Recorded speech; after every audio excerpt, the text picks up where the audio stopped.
wake up call. But fulfillment, I didn't have fulfillment when I was chasing it for myself. There was nothing that was going to fill the void. It And was I think, always what's next, right? It was yeah, like keep yeah, going, keep going. yeah. So you asked me a question, how does one pivot from that? And I think it's called awareness, right? It's called listening, just taking the time out and just listen and observe what's going on in your life. Hey, everybody, this is Craig Capurso on the Velocity Podcast, and I have my guest, Aaron Hairston. He comes to me from Connecticut. He's, a friend of mine from back in the day. We used to play football together in the semi-pro leagues, and, we just have a lot in common, and he's also, used the Metron software that I've talked about a little bit here and there, and we'll probably get into a little bit about that and his coaching business, and he's Mr. Motivation. If you don't follow this guy on Facebook, you got to. He's hype, man. He gets you going. He jumps in his car and he just spits it at you. And this guy can light up a room. He's done a lot of different things. He's competed in the Muscle Mania, or which one? Muscle Mania. Muscle Mania. And he runs into the supplement line. What's the brand? Isogenics. Isogenics. And he does a lot of good things, man. This guy's making a difference in the world. So without further ado, we got Aaron Hairston on the podcast. What's up, Craig, man? Thanks for having me, brother. Yes, sir.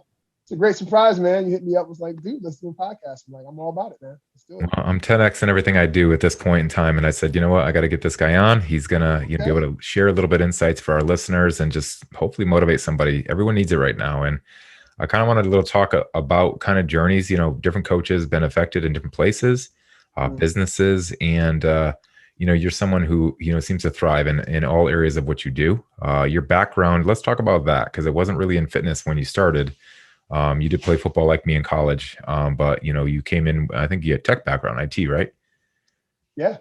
Actually, so I had went to school to really play football, and I had, I had some options. And then when I couldn't play in college, due to my grades coming out of high school. I mean, it really wasn't my grades. It was really the courses I was taking. I had to redshirt. I didn't understand that. And so I kind of hit that roadblock that many athletes run into when not guided properly through high school. And so my mom always said, have a backup plan. So I figured, well, I'm going to go get this Bill Gates money. That was my goal, even though math and science was really hard for me. And I did it. I did it. And I got into IBM, got to learn a lot of stuff, some really great people, networking. Ended up getting into Hewlett Packard for a few years and went off and did some consulting, some programming, Flash development, like all kind of app stuff. And so I had a lot of fun doing that while playing football. And then, fitness was always something I loved. After I stopped playing, I always wanted to be involved in sports. And so I started my own company with my brother, Hairston Family Fitness, and we just started focusing on helping athletes to take care of themselves, stay healthy. As you and I know, the game of football is raw and real, and staying healthy is the key. And so we started doing that, helping kids get into different combines or different workouts, and then fell across network marketing. And network marketing became the fuel source for everything that I was doing, being able to create more leverage. So I was able to walk away from my full-time job and walk away from IT so that I can really fuel helping more people and, going out there and giving value, man. So yeah, it's crazy, the different things that I ended up getting to this point with, right? And learning from it all. So it's been fun. So let's talk about that, because that's something that probably, it's like that gray area that people don't want to talk about, MLMs and multi-level marketing companies. And, how do you make money? Do you, let's talk a little bit about that, because you actually left your real position, the one that was making you full-time money. And you said, hey, this is making me money over here. I'm passionate about the space, fitness, and making people feel better, changing their lives. I'm in. I'm going to go in.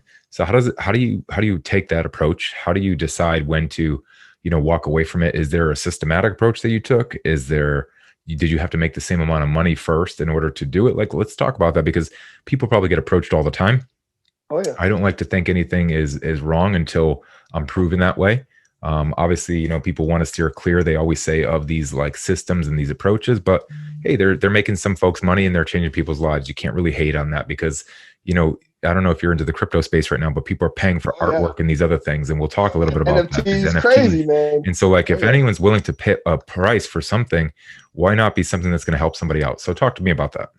Yeah. So you know what it is, Craig, is I was super skeptical, man. Like I was that guy that was being presented network marketing from his younger brother, who I trusted, who I love. And I told him no, man. I told him no for almost a year.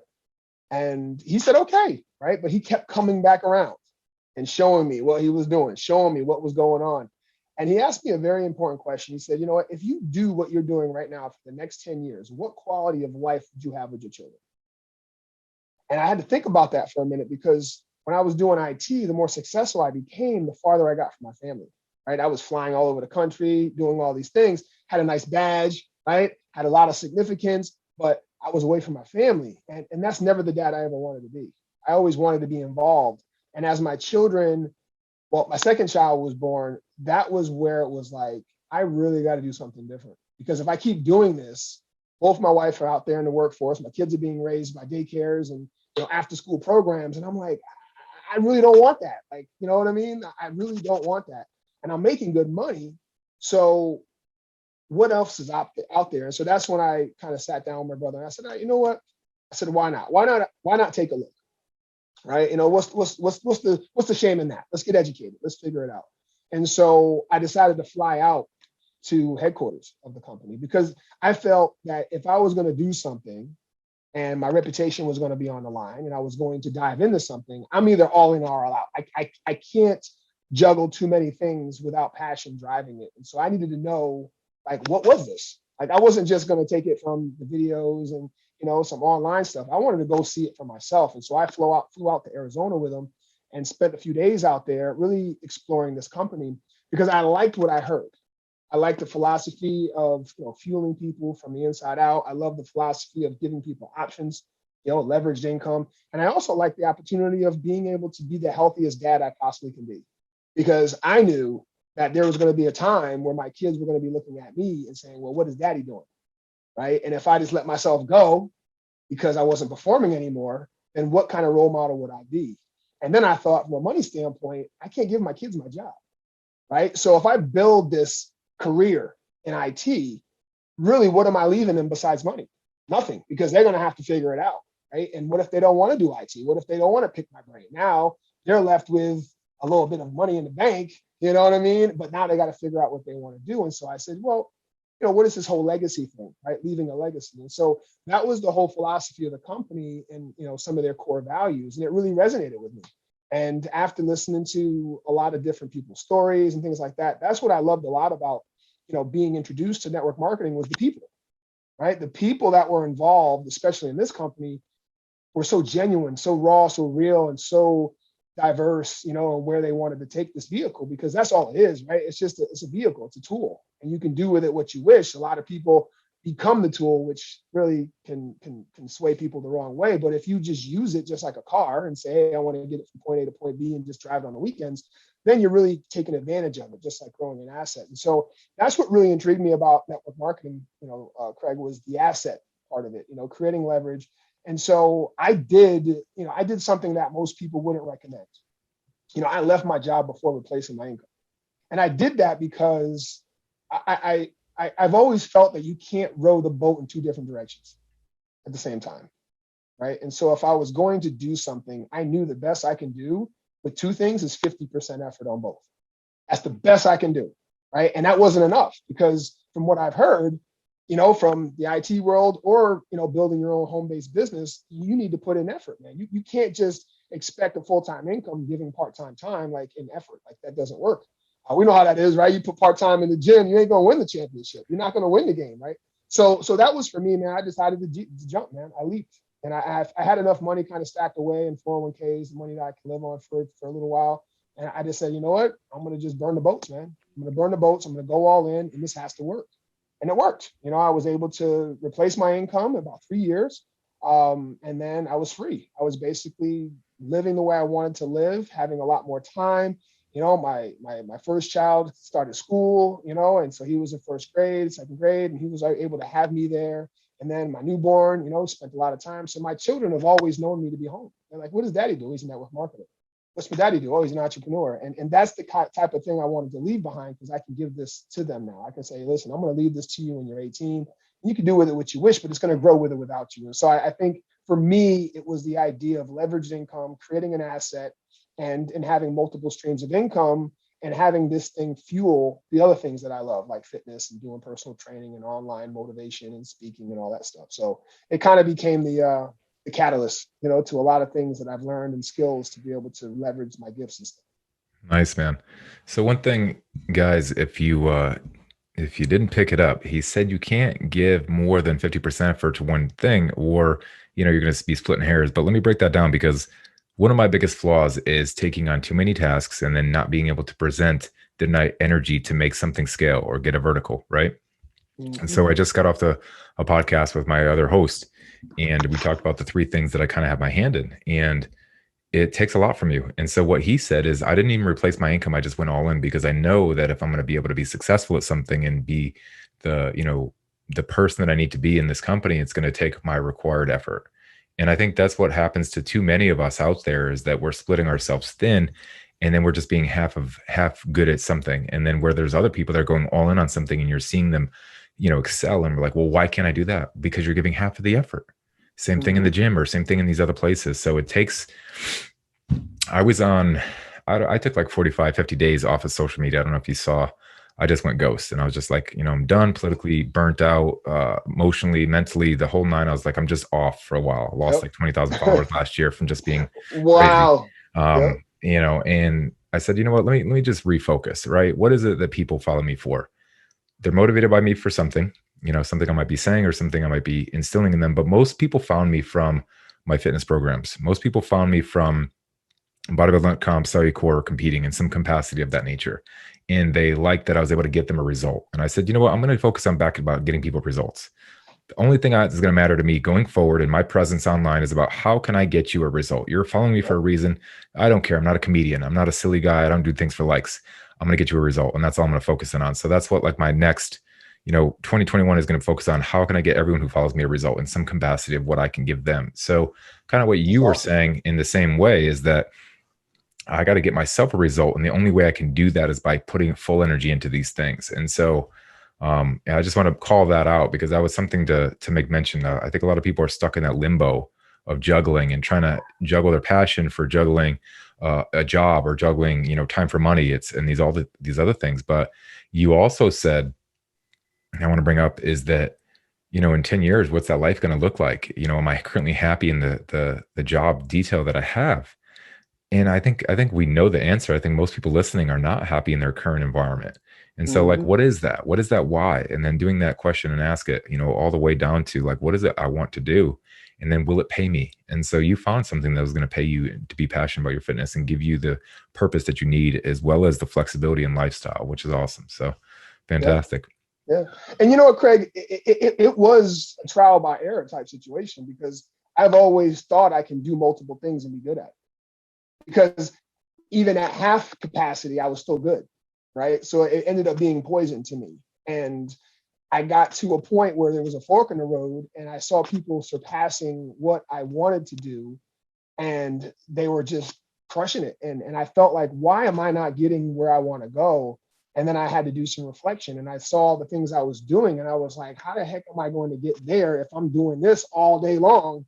And I was like, well, hold on a second. Like, let's not play FOMO here, right? Let's not be a fear of missing out. Let's look at this and say, well, what if I give 100% to this over the next 90 days or the next 6 months? Like, what would it look like if I put all of my attention and focus on this? And I did it. I did like this 90-day sprint, and I learned so much about myself. And then I came to the realization that, you know what? No one is a good multitasker.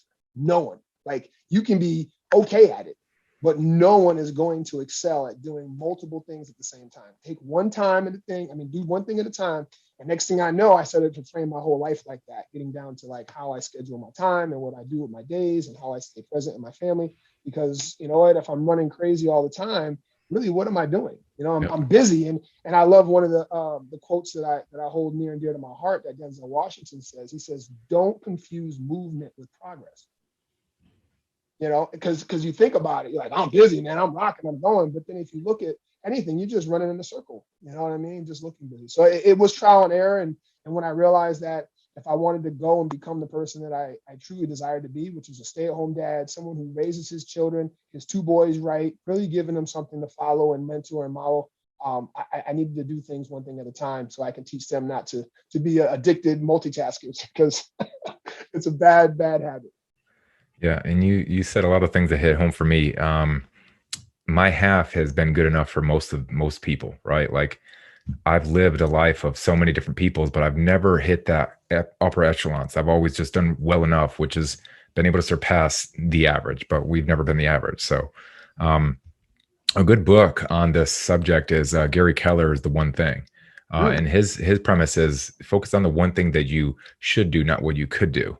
Do the thing that's mm, going to make everything else easier.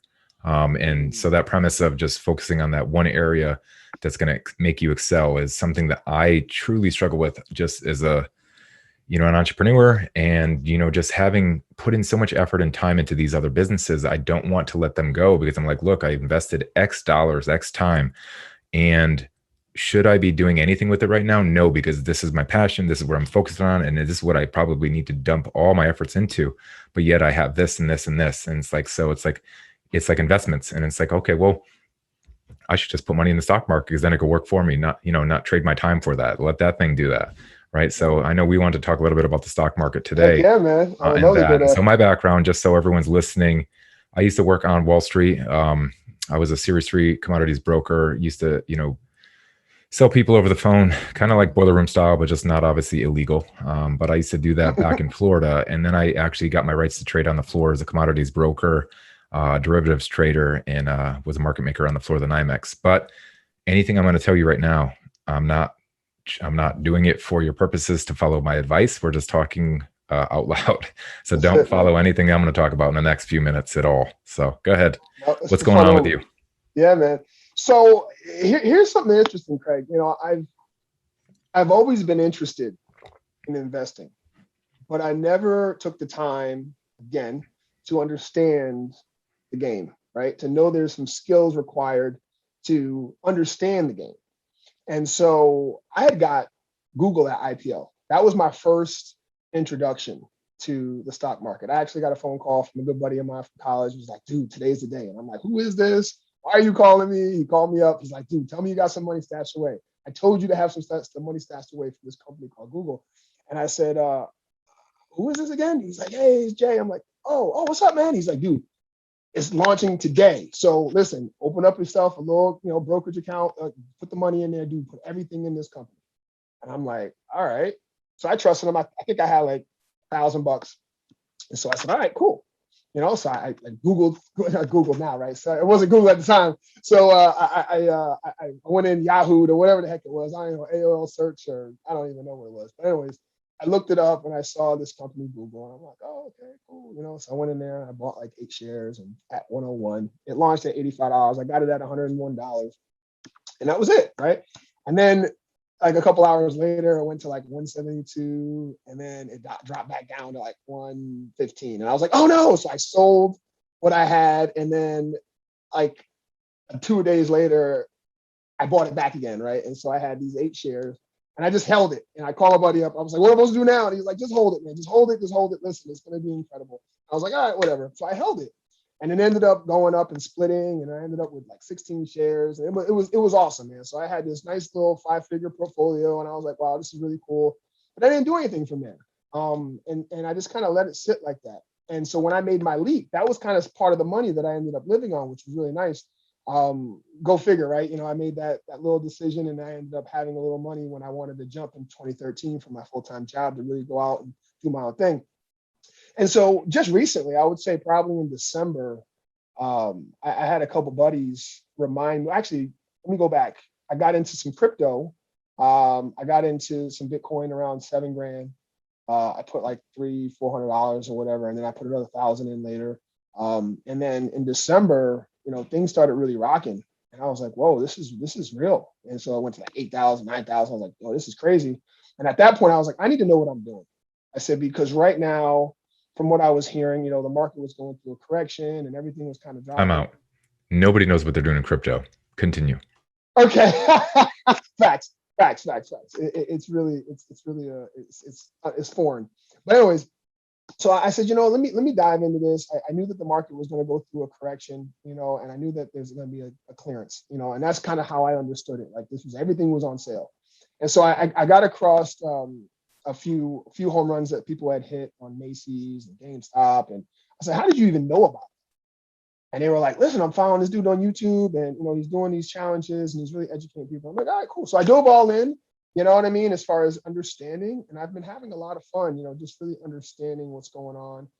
And so I wanted to really get, your opinion on a few things and just some fundamentals, because I think for anyone, you got to know what you want out of it. Just like when I dove into network marketing, when I dove into fitness, I wanted to create leverage, right? I wanted to make money and have multiple streams of income. And I think if you know the rules and you know what you want, you can win, right? I mean, that's the key. Just don't go gambling, like really do your research. And that's one of the things I loved about this YouTuber is that everything that he recommended, he said, listen, I'm not here. I'm not a financial advisor. He goes, do your due diligence. Like, I'm going to give you a few plays that I recommend you look into and, find out if you like them, if you don't like them, whatever. But I want you to know why I'm recommending them. So it's been a lot of fun, Craig. And so the question that I have for you is, how important is it that people get their money out of their bank accounts that's not getting any interest and put them into some tools that the market offers? Because you got Robinhood, you got all these different tools that allow people to get fractions and kind of get into the market without having a lot of money. What are some of the fundamental things that are important so that I can grasp onto those things and make sure that I'm putting the right focus on the rules of the game? Sure. Great question. And let me go back a little bit, because you said you started making in December, right? Is like when you kind of got into it a lot more. Yep. I'm going to say literally after the March crash last year, with COVID and just tanking the market. Everything's crazy. Yep. Nothing has acted fundamental since.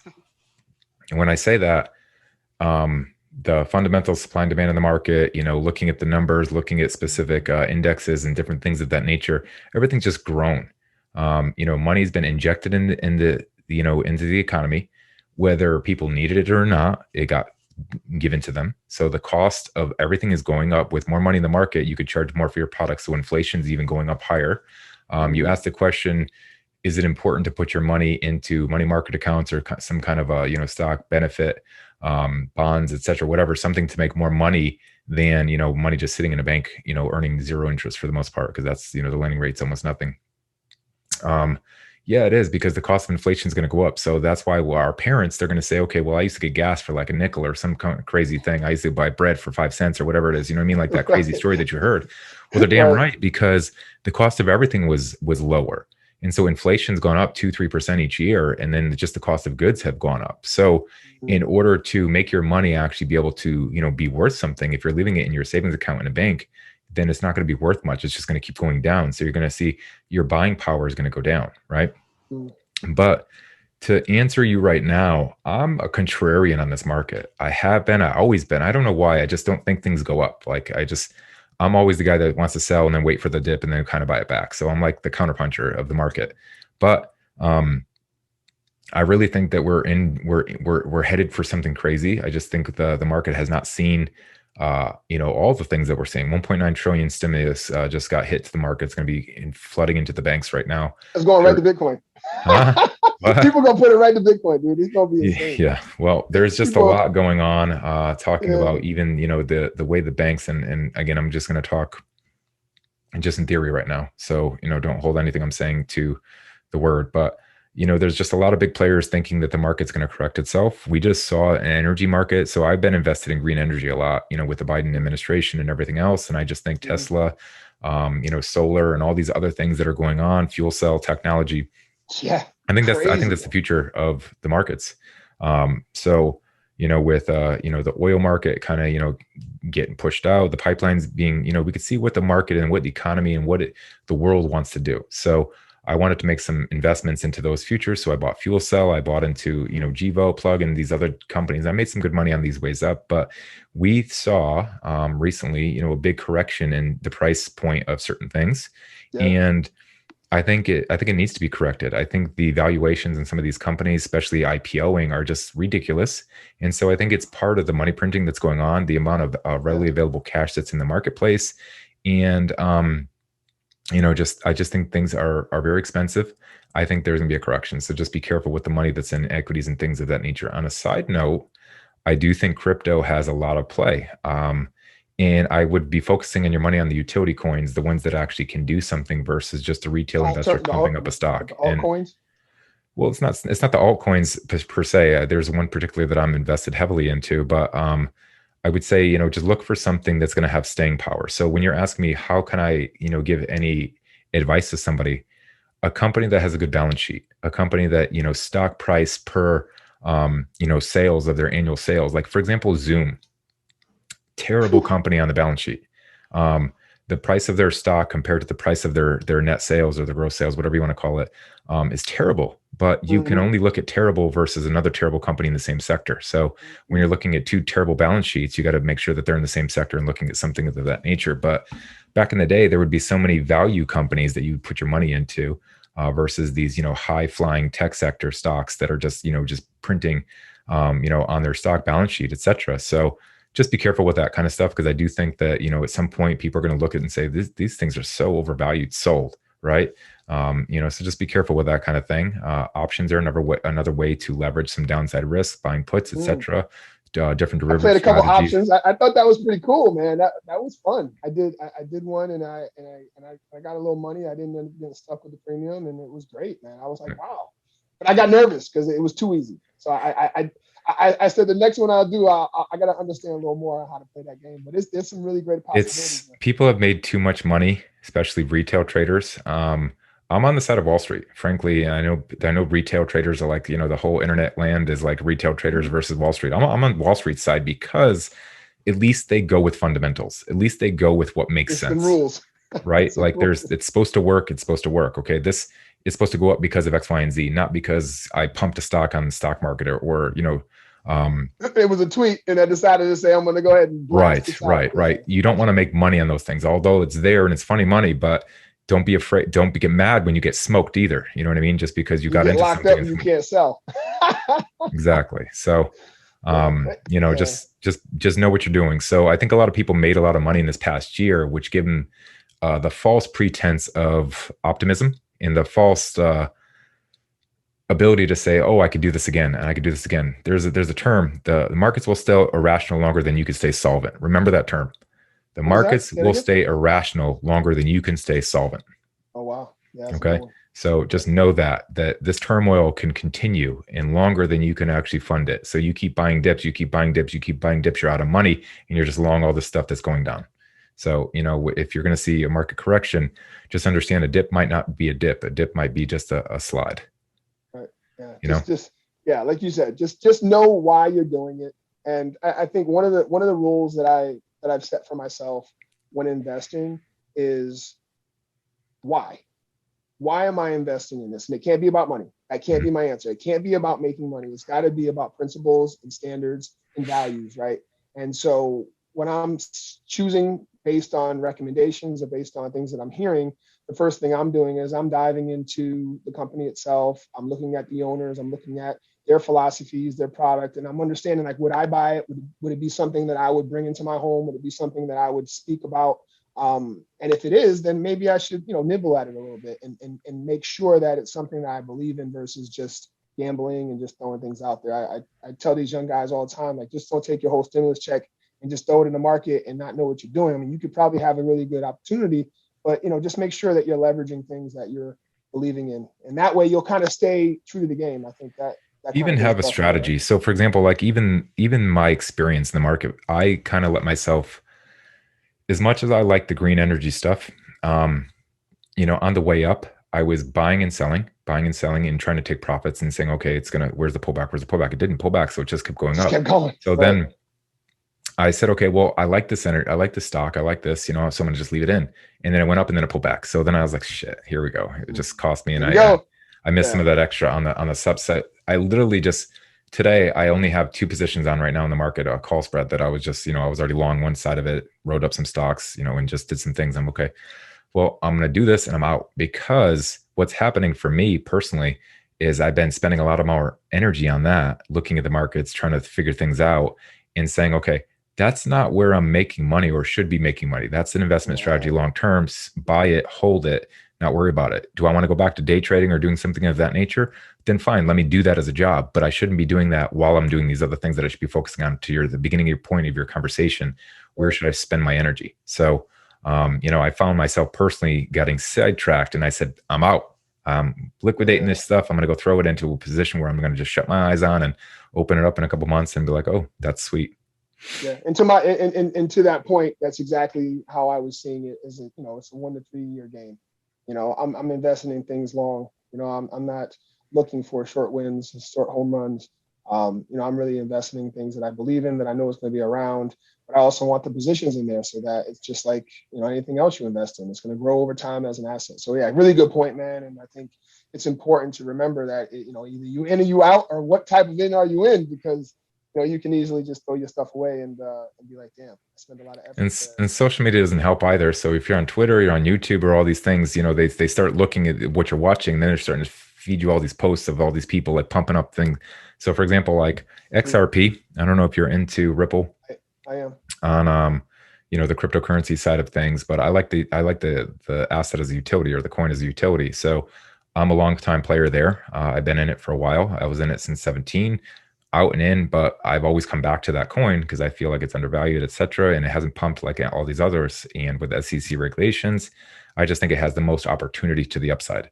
So that's going to be the sit and hold. I literally bought not supposed to be buying anything, right? But I was able to get into my last little bit there and just kind of let that thing sit aside. Yeah. So and I'm sitting heavy on Bitcoin and Ether. I got ETH and I got Bitcoin, and I got in early. I got in really early, 4 figures on Bitcoin, and I got in for 3 figures on Ethereum. So, I just said, I'm just going to hold them, and that's it. Yeah, exactly. Yeah. But I think the utilities here, and this is something from the crypto side. So, I know this is a fitness motivational podcast, but hopefully you learn a little bit on this. Money works like this, right? Back in the day, I've been talking back in the day, money didn't exist. We bartered and traded. We traded animals, foods, stuff, things of that nature, shelter, pieces, hammers, nuggets. And then at some point there was utility. Then it became, okay, there was gold nuggets, or there's this tangible thing, a coin, a precious metal, a diamond, etc. And so like later, every little often something became of value. Then the money was printed. Then there was a dollar. Then there was a ruby, etc. And then there was a credit card. Then there was a phone. And so do you see like every little bit of technology will keep leveling up this thing that we're doing. So like people now, and there was so much hate on this digital asset, this crypto space for so long, but like it wasn't too long ago that our phones was this thing that we didn't want to put our money on. We're going to put our money on there. And then even credit cards, go back 10 years ago, credit cards, we're going to put our money on there. You know what I mean? So it's like now it's going to be this asset that's going to go back and forth. So it's here. It's going to be, and be open. It's the wave of the I tell future. people all the time, yeah, be open to the idea. Don't be closed, right? Educate yourself. We have so much information to grow from. Don't be closed. I think that's the thing that has helped me so much, Craig, is just being open to everything, close to nothing, man, and just allowing myself to evaluate. That's been huge. Good deal. So I got some questions. I wanted to get you some questions on this. So this is a typical podcast question but what is like a major failure that you had, and how did you overcome it? And like, what did you learn from it? So like, just something obviously that people come up with in life. I've obviously shared a ton of mine, but what's something that you feel like you've actually failed at, recognized the failure, and then turned it around and figured it out? So I would say, just share with us that journey. I think the first thing that comes to mind is expectations of others. For a long time, I kind of lived up to what others expected me to do, thinking it would always win at the end. And I came up to a conclusion that didn't always serve me. And I look back at it and I'm like, wow, like I spent a lot of time trying to impress other people. I spent a lot of time doing what I was told to do and just following directions, being very compliant. And I think for me, that was one of my biggest failures, is kind of investing in others more than in myself. And it taught me a very important lesson. It taught me that if I don't know who I am, then how do I define my value, right? And so if I go through my whole life putting it out there, hey, value me, value me, value me, then I would always be undersold. You know what I mean? And that's the part that has helped me to understand the importance of growing an understanding of who you are. So that would be my first failure, and then really growing from that. And then my second one was being afraid to take risks. I think my parents have always instilled in me to have plan B, plan Z, like kind of always being like very cautious. And I really didn't like that, but I did it because I was always afraid that if I failed, that, you know, someone would blame me for doing something wrong, or I blame myself and be resentful. Um, and so my second failure was really thinking that I had to be right all the time, you know, that I couldn't take risks, that that I always have to have a plan B. And then going to that point of you can only give two things 50% max of your effort, I realized like, hold on, I can't have a plan B. If I have a plan B and a plan A, then guess what? You know, which one's getting the focus? Neither, right? I'm just kind of playing the seesaw game. So I think for me, it was, not taking risk and then realizing, you know what, why not take a risk? I mean, I only live once. So why not go all in what I'm passionate about and what brings joy in my life, regardless of what people think, and things started opening up quickly. So I think those are the two things that really I've grown a nice foundation of who I am today. If I didn't ask you a question, what would you ask yourself that you think is the most apparent thing that I should ask you that you want the world to know?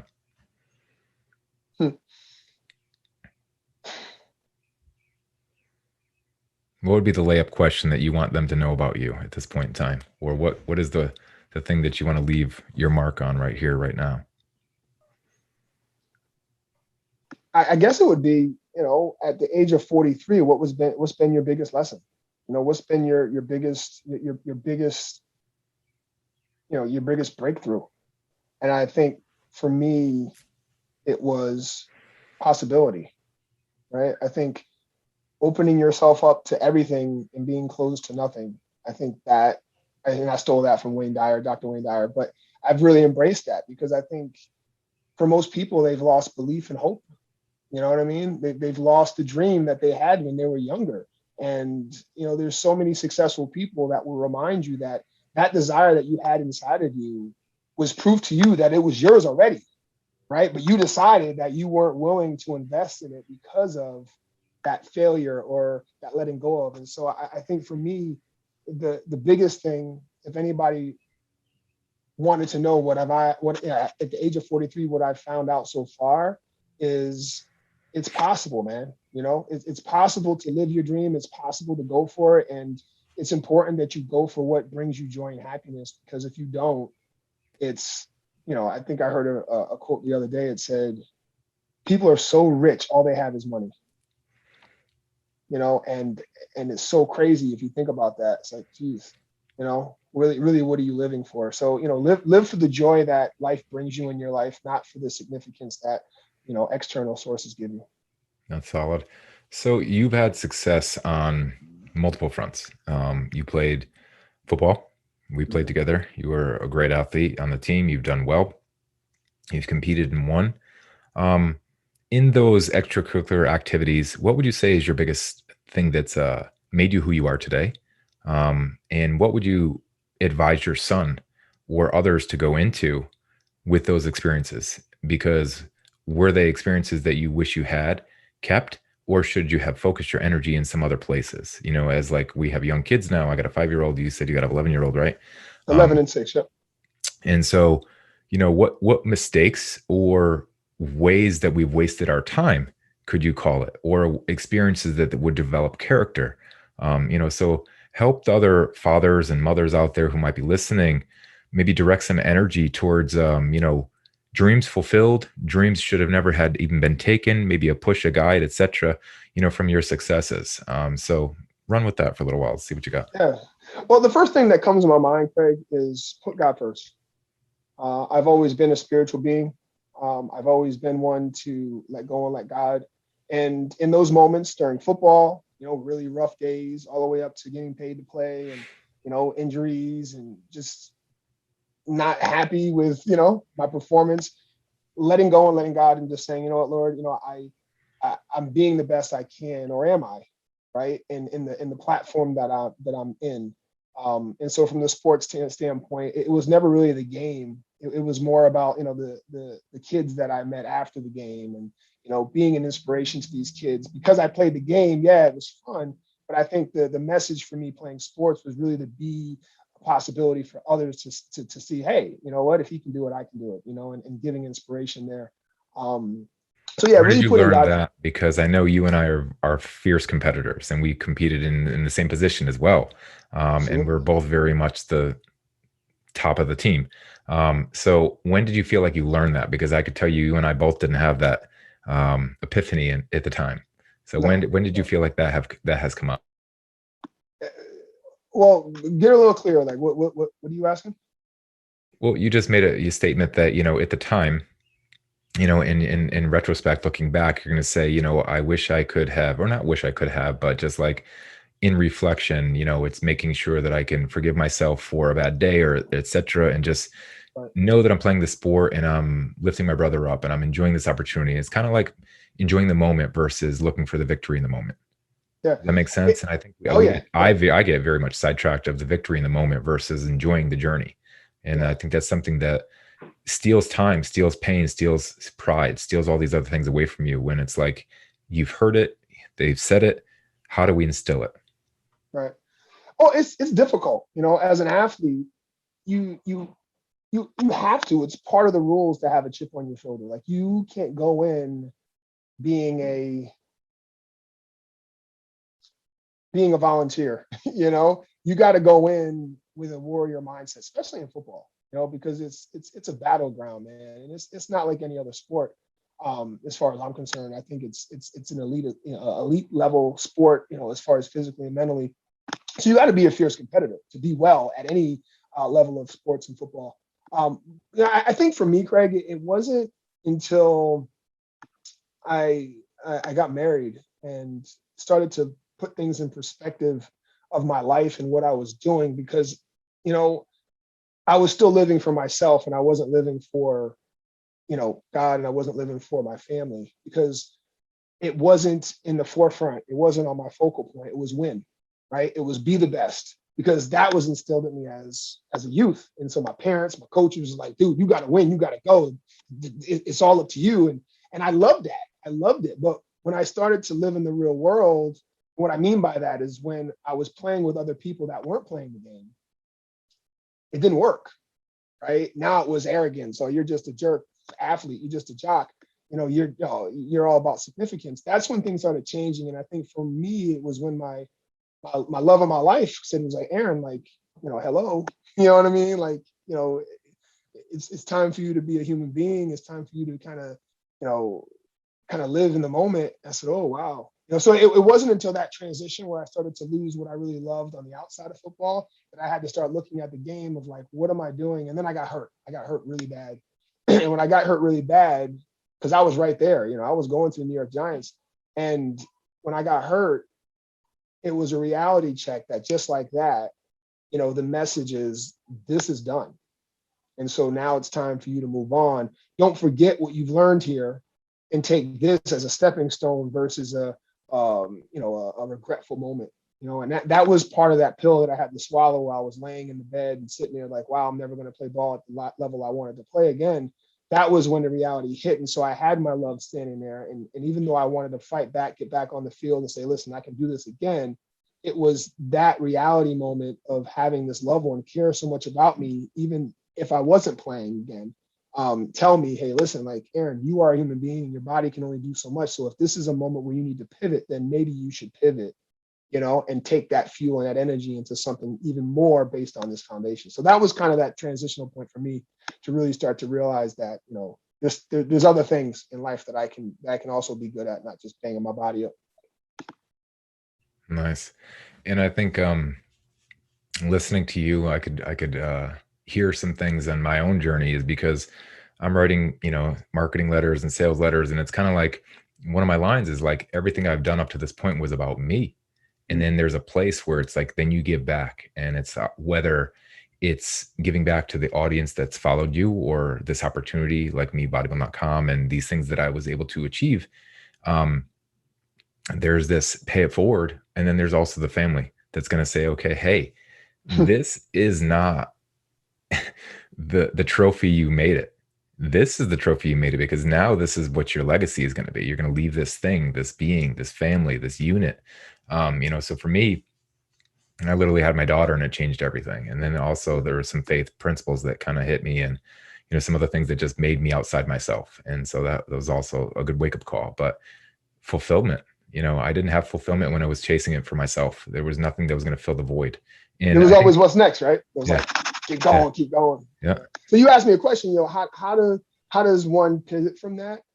And I think it's called awareness, right? It's called listening, just taking the time out and just listen and observe what's going on in your life, right? Are you in a position of growth, or are you in a position of stagnation? Are you conforming, to your own significance, your own understanding of the world, or are you contributing? Are you leaving something of a legacy, something behind for others? And once you ask that question, you're going to quickly see what's going on, and now you have a chance to make a decision on the path that you want to take. And I think for me, that's key. Awesome. Well, man, I don't have a whole lot of other stuff. We can go on all day. I could see how this is going to go, but I think, I know, man. We're going to certainly get man. the gist out of what we're talking about. We both had successful stints in sport. We both are in the supplement industry in some capacity. I was sponsored. You're currently making it happen and sharing in some of that revenue growth, which is awesome. And we're both in the fitness space. So why don't you leave with kind of just leaving some fitness guidance, whether it be something you should leave from a fitness perspective, just a way to live your life in that role. But I'll give you the last word and end this thing out with this is the Velocity Podcast. Well, I appreciate that, Craig, man. And I think the number one thing that I've learned about health and wellness is make it a lifestyle. But whatever you choose to do something that you're willing to do no matter what. Right? I mean, dieting and doing a series of different things in different parts of the time of the time of the year. I mean, for us in the New England area, we have 4 seasons, right? So there's going to be beach season and there's going to be cover up in the hoodie season, right? So there are going to be different things of that. But I think it's important to take your health seriously, be more in a wellness space and understanding that what we put in our body is what we're going to put out, and that, we only get one body, so if you ruin it, then where else are we going to live? So do everything in a lifestyle mindset, think about what you're doing for your body, making sure that it's the number one focus, because no matter what you do in the world, as far as externally, career-wise, abundance and prosperity, from a wealth standpoint or a fundamental career standpoint, if you're not healthy, then really what's the point? So put your health first, and understand that, you're responsible for you, man. So that's it for me, brother.